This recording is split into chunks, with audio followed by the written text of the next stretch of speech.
Thanks. Well, thank you for inviting me to this workshop and to your co-organizer who is absent. But I thought I would talk about neutrinos, but not so much neutrinos for cosmology, which has been the theme of this week, but the other end, what we can learn about fundamental physics from neutrinos. So to reuse a phrase that Mike and friends coined, it will be about probing inner space rather than outer space. So this thing here is one of the tanks of the Pierogi Observatory in the Pampa Amaria in Argentina, and we are replacing the electronics on it. That's my colleague Luis Anchodopi, who is also a theorist. So in case you guys are wondering what are two theorists doing on the top of a tank in Argentina replacing electronics, the answer is a graduate student from Michigan told us what to do. He's the one who's taking the photo. Okay. So actually, the answer is all of you can be experimentalists. Just follow the instructions and don't press the wrong buttons. That's it. Note that this tank, which contains 12 tons of water, it's seen by 3 photomultipliers. I'll show you a picture in a minute. Detects all radiation going through it, which generates Cherenkov radiation in the water. And it is high off the ground to stop the cows on the Pampa getting at that solar panel and the radio and so on. And this will prove to be very important in what is to follow. So that's one of 1,600 tanks which are spread over 3,000 square kilometers. And so basically each tank, I've just described to you what the tank is. Every time it gets an event, it radios home and date stamps it with GPS. So it's a neat experiment. The base is in Malargüe, that's where this station is. This was set up by Jim Cronin and Alan Watson some years ago. And it has proved to be a very innovative way to explore the high energy frontier at reasonably low cost. It cost only about $50 million to build this.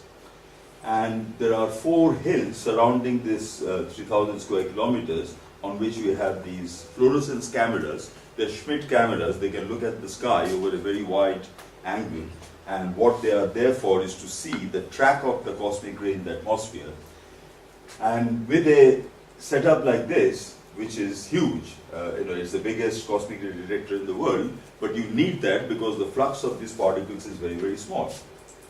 With that, you can look for a shower that comes in, and if it is very dark on a moonless night, which is about 15% of the time, you can see the track of the cosmic ray in the atmosphere. It looks like a 40-watt bulb zapping across at 50 kilometers away, at the speed of light. It's very, very faint. So that's why you need these very sensitive cameras. And that enables you to measure the energy of this particle in a totally calorimetric fashion, no reliance on air shower simulations. And it's very exciting when you are on shift, as I was 10 years ago. This is, I think, 2010. And this particle came in, sorry, the energy is not here, there it is. So this energy of this cosmic ray shower that came in on that date was about 1 million times higher than the highest energy you have been able to achieve in any accelerator on Earth. Okay. It's really impressive. And this guy was caught by all 4 of these telescopes. You can see how they are attracted, and that's the imprint of the shower on the ground. It was seen by about 30 tanks. It was a huge event. Now, I'm claiming that this is a huge energy, and this is not new. These particles have been seen even from back in the late 60s when Greiser and Zatsemin and Kuzmin said that such particles should not exist because they would be stopped by the cosmic microwave background, which had just been discovered. And the reason we believe that energy estimate is because we are directly calibrating it. So this is just a note for any experimentalist here. So in each detector, we take there is a FADC, there is a analog to digital converter, and what you see here is first the initial muons coming in, that is the peak there, followed by the electromagnetic and then the hadronic shower. This is a characteristic of a very high energy shower, which by the time it hits the ground has about 10 to the 11 particles. So that's as many particles in the shower as there are galaxies in the universe. Okay? So you can imagine simulating these things is very, very difficult. But we rely on empirical stuff. For example, when the shower hits, if you look at the lateral distribution of the activity in the tanks around it, it follows a curve which was given by Geiser and Hillers, and the fit to that curve allows you to read off the energy from just the level of the activity at, say, 100 meters from the core.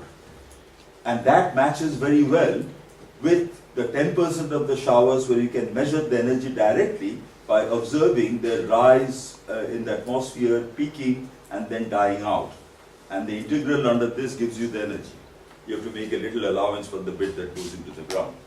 So essentially we don't rely on simulations, and even the simulations have recently been directly calibrated on LHC data, and they have worked far better than any one of us expected, I have to say.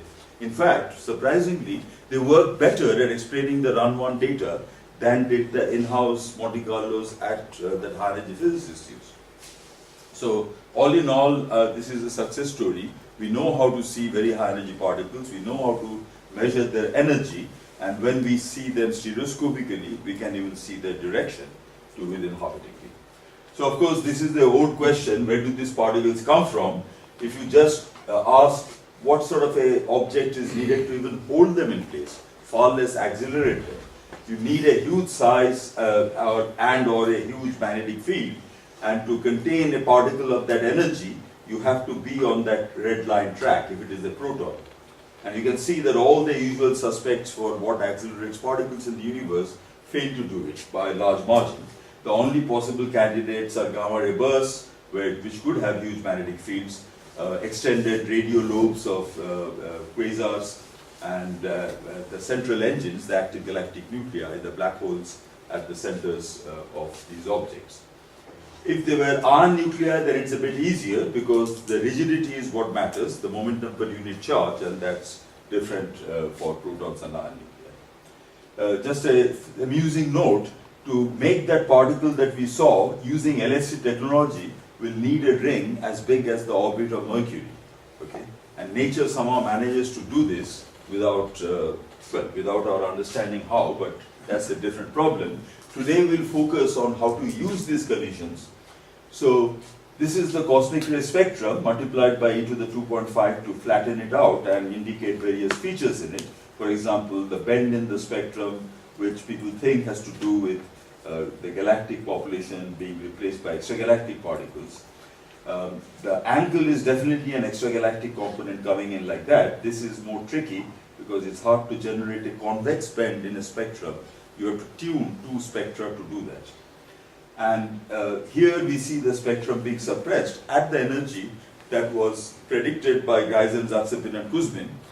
But I put a question mark there after the GZK cutoff, because we don't really know if that is the GZK cutoff or it is simply that the accelerator in the sky can't accelerate particles beyond that. That's also possible. It might have reached the limit. Remember the Hiller's plot. We are at the very limit of what is possible with the objects that we know. But the important thing is that the center of mass energies corresponding to a particle of that energy, you can see here, read it off from the top, is something like 100 TeV. Okay? So it's already well beyond what the LHC has got to. Now, LHC of course is a great machine, huge luminosity, and it has achieved 13 TeV CMS. But these particles that you're talking about can go up to 100 TeV CMS, right? So you are potentially you can explore new physics. But you can't do that with any of the stuff that I just showed you, because those are hadronic showers. They have a huge cross section. In fact, it's a hadronic cross section, so it's hundreds of millibarns. But what you're looking for is new physics, which will have a cross section schematically of order inverse TeV square. But the hadronic cross section is inverse GeV square. It's 1,000,000 times larger. You can't see a 1/1,000,000th increase in the cross section. So why not look at neutrinos? Because neutrinos are extremely weakly interacting to start with. If something funny happens to neutrino interactions due to new physics, then it might be possible to see that. So that's the topic of my lecture here. Now, how do you know there are neutrinos? Well, we see the cosmic rays, so there must be neutrinos. They are interacting with matter, radiation, where they are made, as they propagate to us.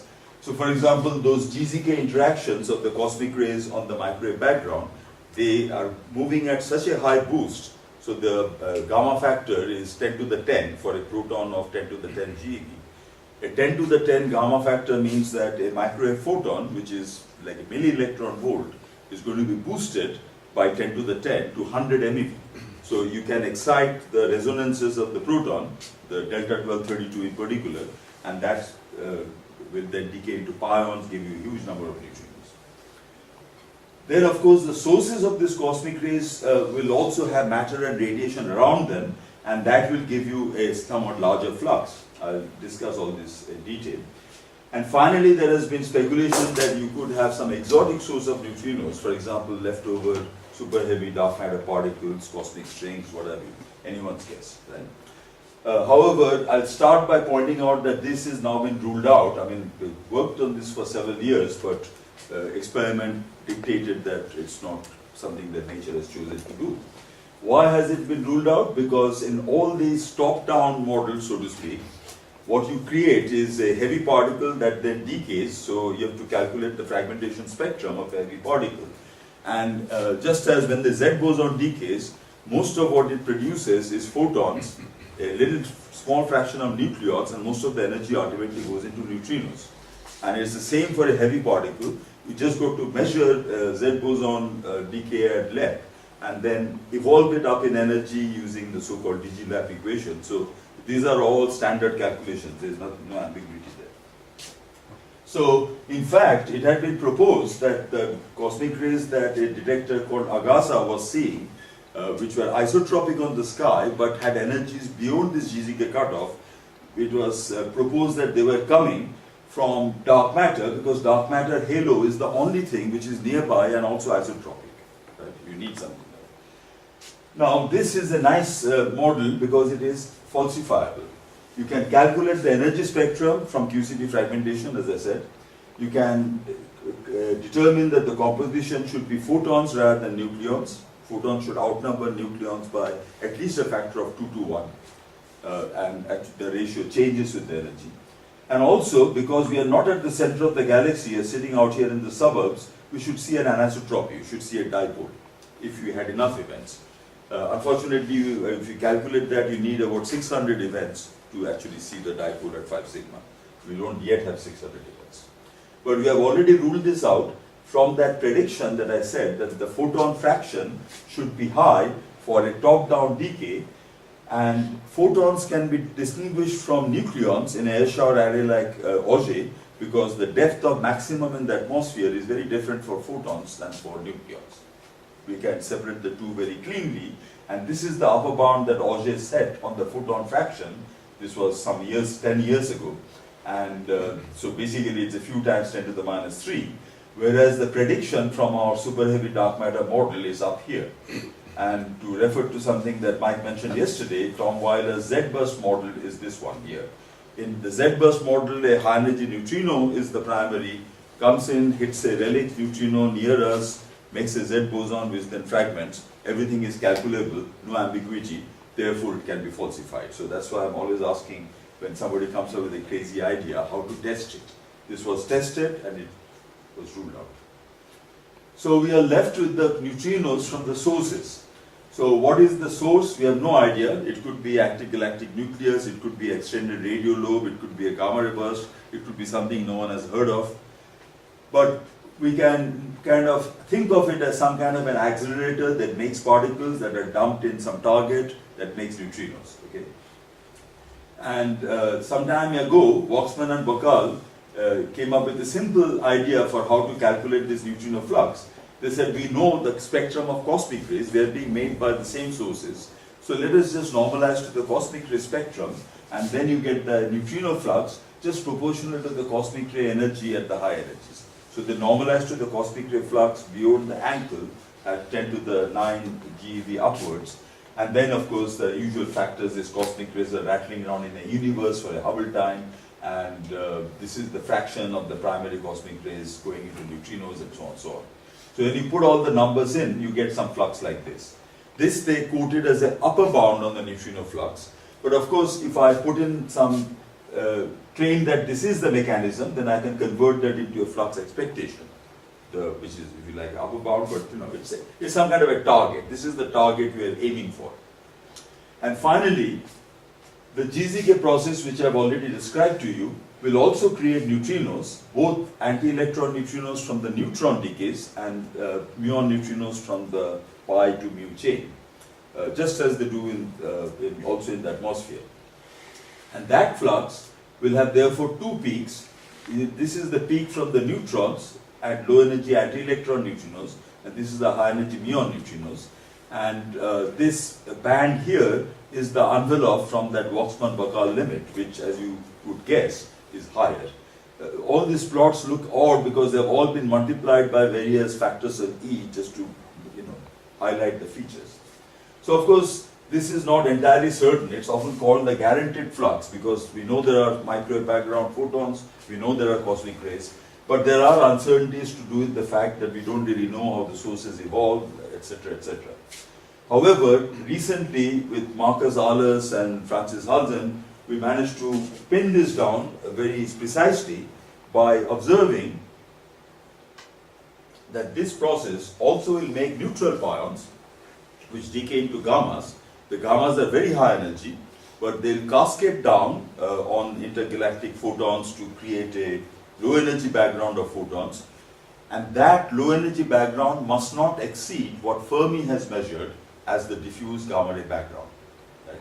In fact, the Fermi measurement is well below the previous measurement from Egret and other detectors earlier. So it's a very restrictive bound, and that allows us to actually now give quite a precise calculation of the Waxman-Bakal flux. Sorry, of the GZK flux, which should really be called the Berezinski-Zaksebin flux, the first calculation. Okay, so there must be neutrinos, they must be coming to us. How can you detect them? Well, at these energies, anything above 10 GeV, the dominant process for neutrino interactions is deep inelastic scattering. So for any astronomers here, let me just sketch out what the process is. Basically, the neutrino exchange is a gauge boson, a W, and that hadronizes, and the neutrino, of course, creates the lepton with which it's associated. Right? And the rate of this process is, as you might expect, determined by the weak interaction. The propagator has the W squared, so Q squared is the momentum transferred, and this mass is the mass of that propagator. And the neutrino is scattering with the parton in the nucleus, the quark in the nucleus, or quark or gluon. And that has distribution, they are called structure functions. So they go by names like F2 and FL and so on. This is the longitudinal structure function.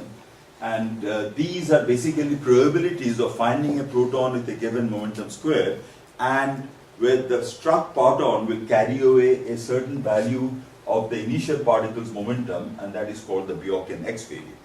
Okay?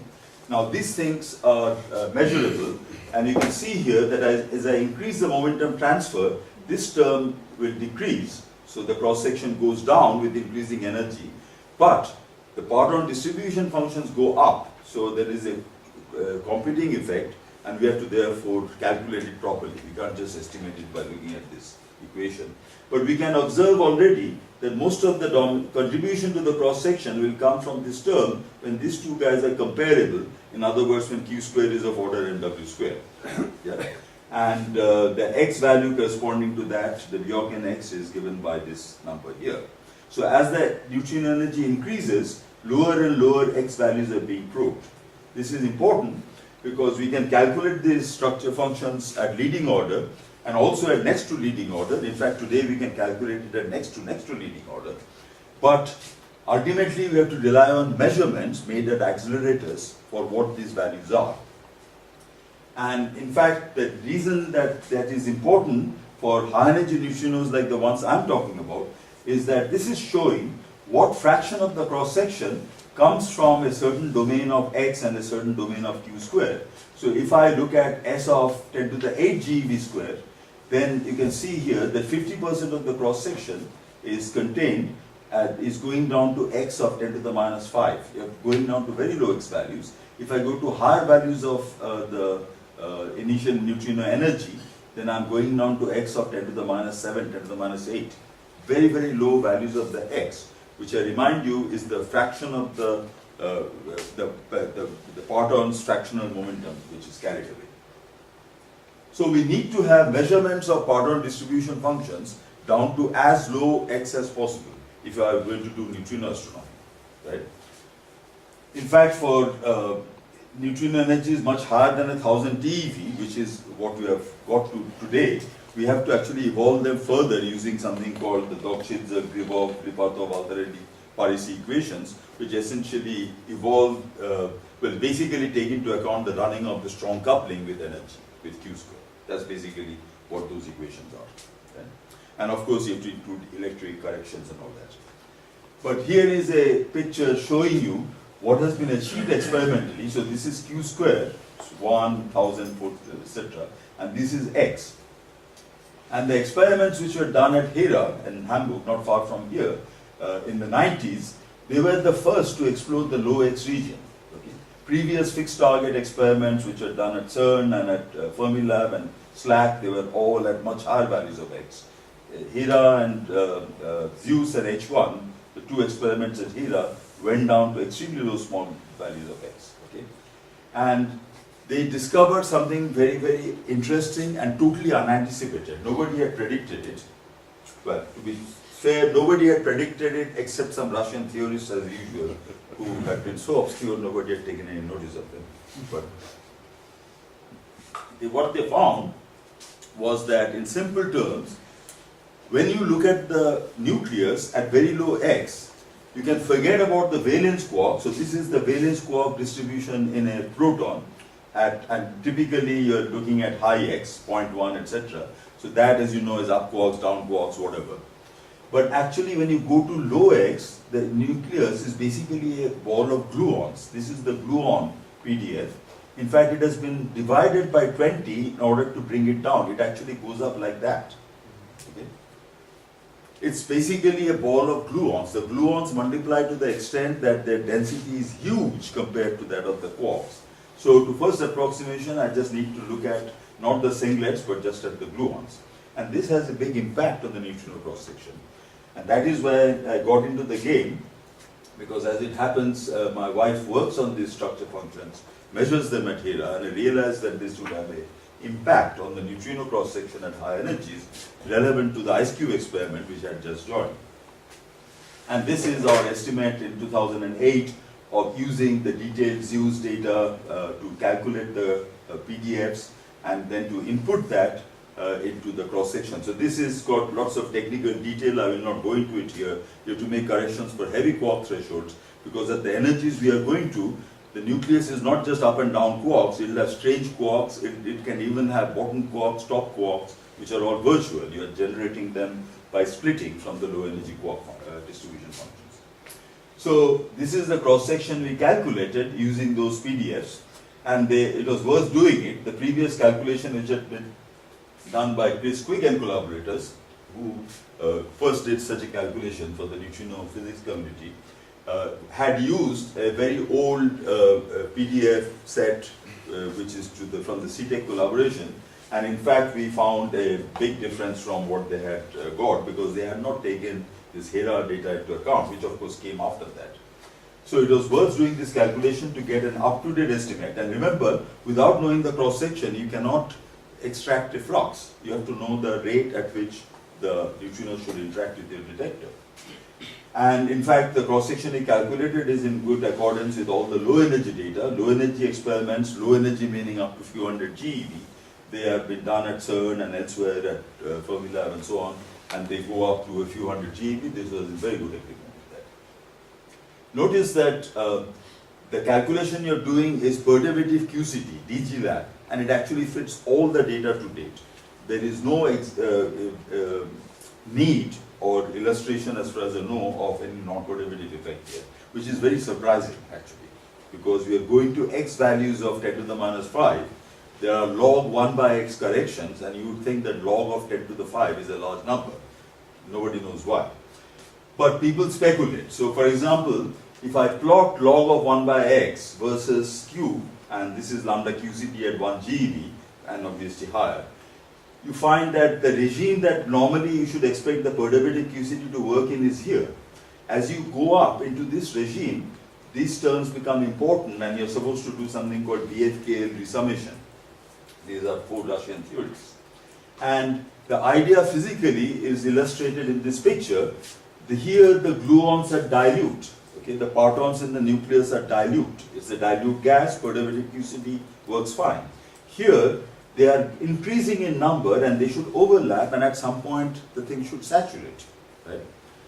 And people have conjectured in Frank Wilczek and collaborators that this will lead to a new form of matter, new state of QCD called the color glass condensate. And if that forms, then that would have an impact on many things, including neutrino interactions. Right? In particular, the neutrino cross-section should be, for technical reasons, suppressed below its standard model value. So I was following this story, and the question was, okay, so we always talk about cosmic neutrinos for, looking for black holes in the sky and stuff like that, but can we actually do fundamental physics with them? In fact, fundamental physics that cannot be done on terrestrial accelerators because we can't reach these energies there. So for that you have to have a detector, and the detector that we have so far been using, which has seen cosmic neutrinos, is IceCube, as you well know, and that's sort of 2.5 kilometers under the South Pole, so basically almost reaching down to the bedrock, and this has got so many strings, and on each string there are these detectors. And in fact, Stockholm, Alba Nova next door, the IceCube group here, which was also involved in the preceding Amanda collaboration, played a key role in making this detector happen. But of course, the main part of the funding and the collaboration came from the United States, courtesy of the National Science Foundation, which somehow coughed up a large amount of money to build this amazing detector. But the cost was actually, as my colleague here like to say, is very cheap. It's only 30 cents a ton for that detector. It's a gigaton detector. Okay? And this detector was completed in 2011. It has been taking data for over 5 years. So right now we're doing the 5-year analysis. Okay? With that detector, we can see muon tracks going through. When the muon goes through, it generates Cherenkov light. We can stick that in the photomultipliers, in those DOMs, digital optical modules. I should have emphasized that each one of them digitizes the data on board and sends it up, so you can then analyze it with the laptop. In fact, I can run an IceCube shift right from here, right now. You can see everything. It's a beautiful state-of-the-art machine. And when you have an electron or a tau neutrino interacting, or a neutral current interaction due to a muon, then you do not get a track. You don't get a muon. You get activity locally, and that looks like a blob. Okay, we call these things cascades. If it was tau, then you might have two cascades, because you might first form the tau lepton and then the tau lepton decays to make a second cascade. We haven't actually seen that those kinds of events yet. Right? We have seen this and this. Okay?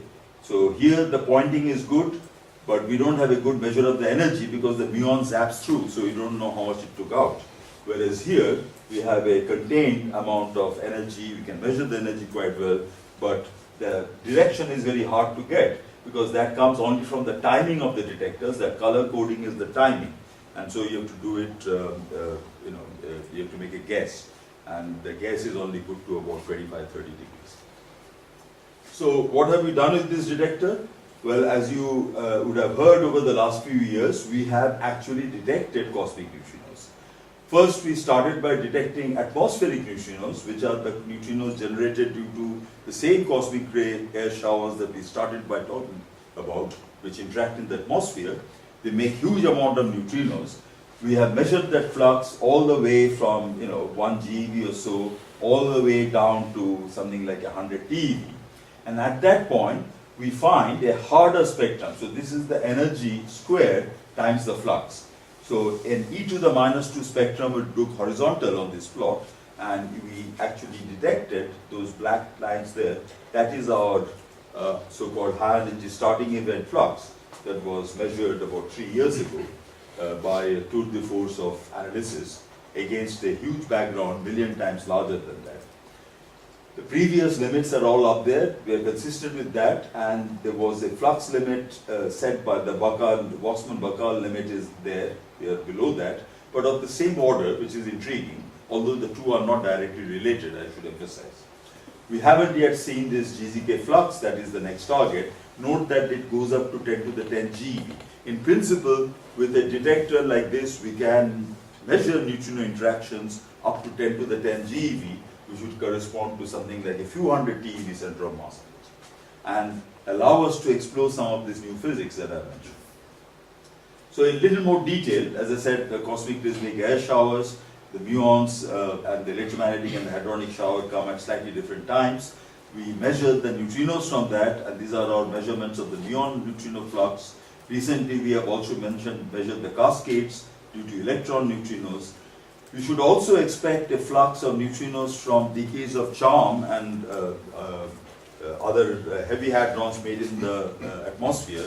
We haven't yet seen this. That flux should be a little harder than that from the pions and kaons. We have calculated this, but we have not yet been able to see this. But here is the new flux of cosmic neutrinos. We know they're cosmic because we insist that the neutrino interacts within the detector. So we have to actually throw out most of our data, but we are able to then isolate that sample reliably from the huge background. And for the same reason we are throwing out most of our data, we only have about 50 of these events, but we are certain that they are cosmic.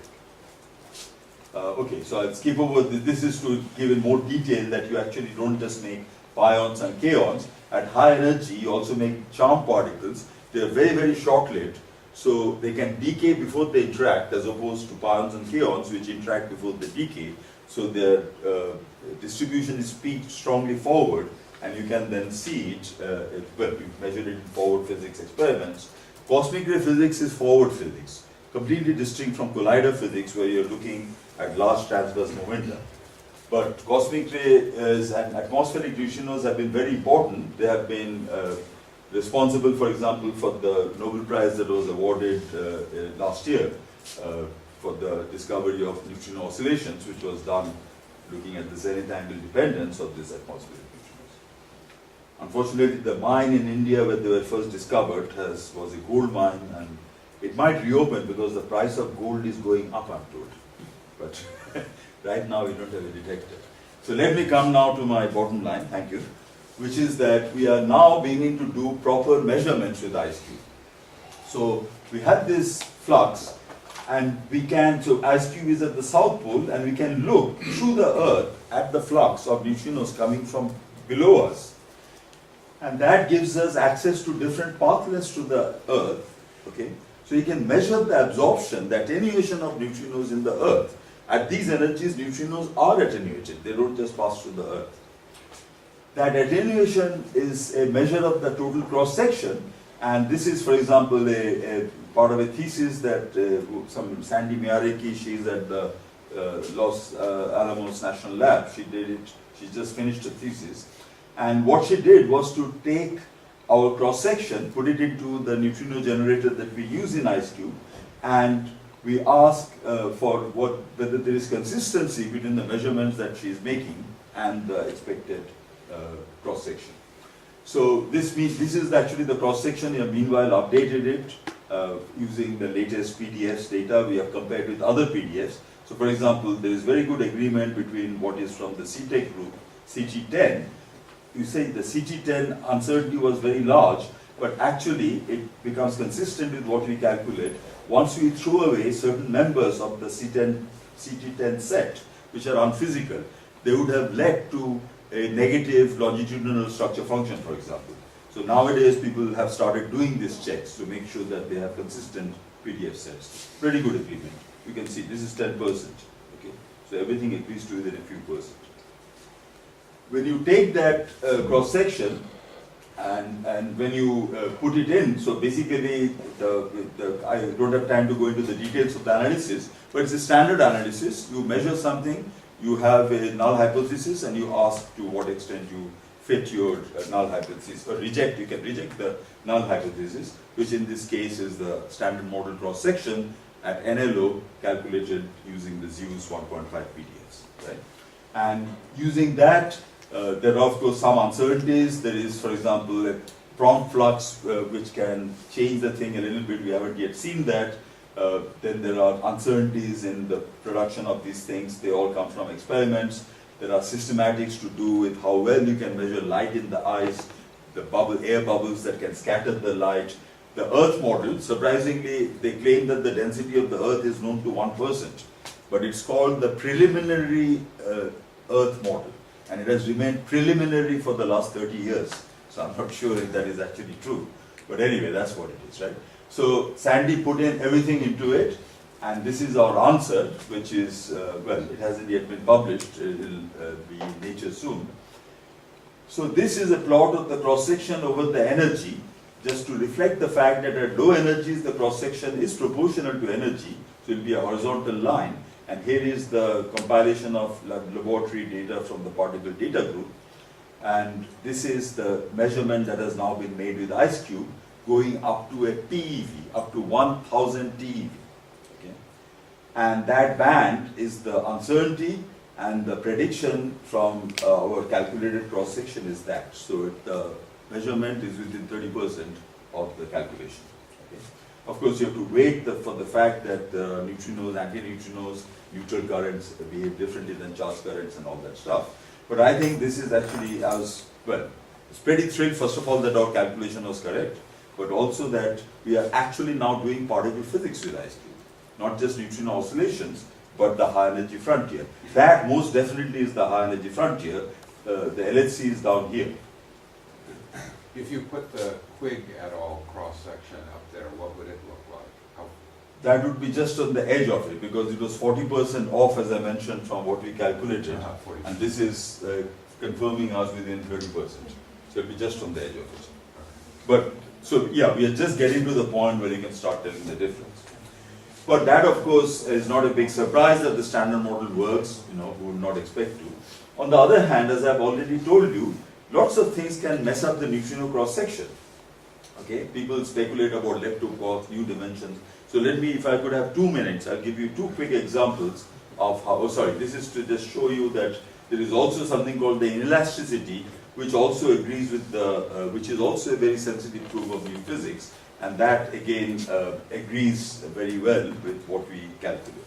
This is some work being done by a graduate student at Berkeley at the moment. But I forgot to mention Auger. Okay, where does Auger come in? Well, Auger can also detect neutrinos, because if you see a shower that looks like that, which is a standard air shower, but coming from the horizon normally what we see with Auger is just a single muon going through, because the shower has been absorbed by the atmosphere.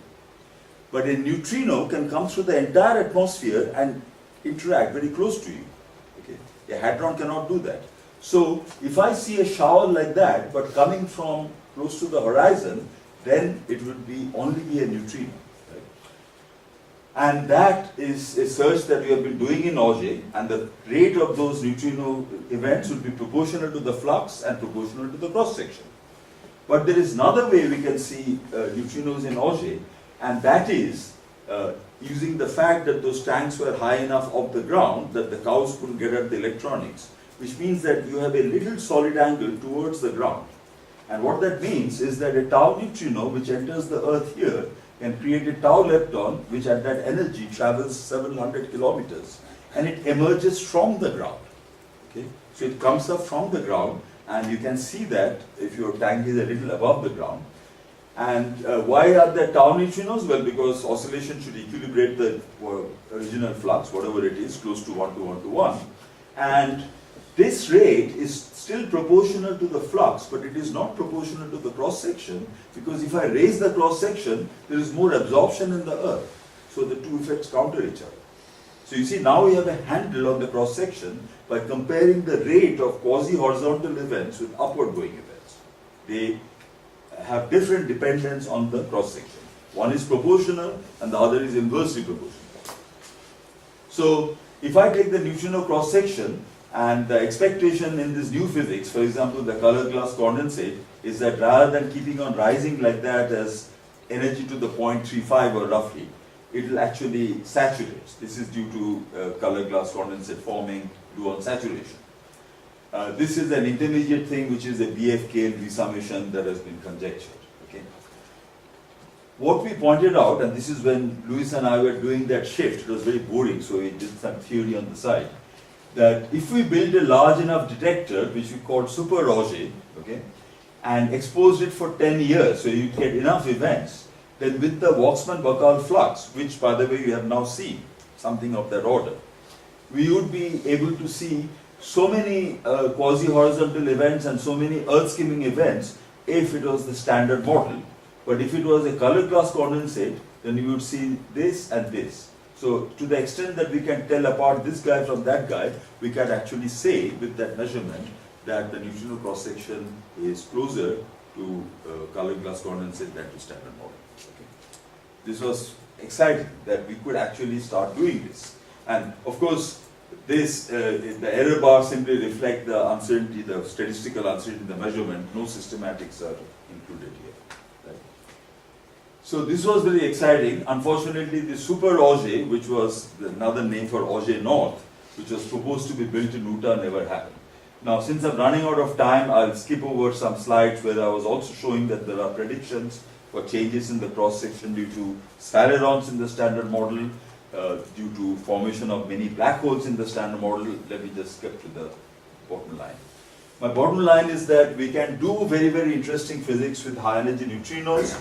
We know they exist. We have measured them up to a PeV. We have even made a measurement of the cross-section so far that is in accordance with the standard model within 30%, demonstrating that we can do, if not precision, at least better than a factor of 2 is a big development in this field. But in order to get up to 10 to the 10 GeV, to check some of that new physics which I skimmed over, black holes, leptoquarks, electric sphalerons, we have to build a big detector.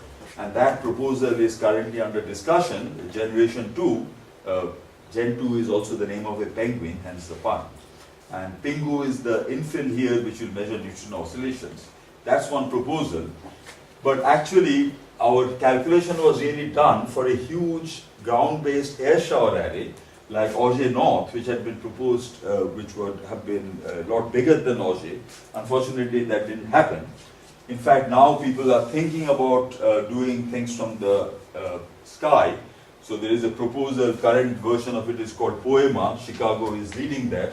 And that is the idea that you look down with one of those telescopes, Schmidt telescopes, at the ground from a satellite, from, for example, the space station. And you see the tracks of cosmic air showers. And this has yet not been demonstrated that it is possible because there's a lot of light pollution from the Earth, but they're flying it on high altitude balloons to do the testing, and so I'm watching the progress of this with great interest. Hopefully this will work out, because we really need to get to huge areas, and this thing, for example, would do, 250 kilometers squared times pi, so, much, much bigger than Auger. You need that because at this energy, the rate of the events is 1 per square kilometer per century. So you need a lot of square kilometers, okay, if you want to do your work within a century, which is hopefully how long I live. Okay. So thank you very much.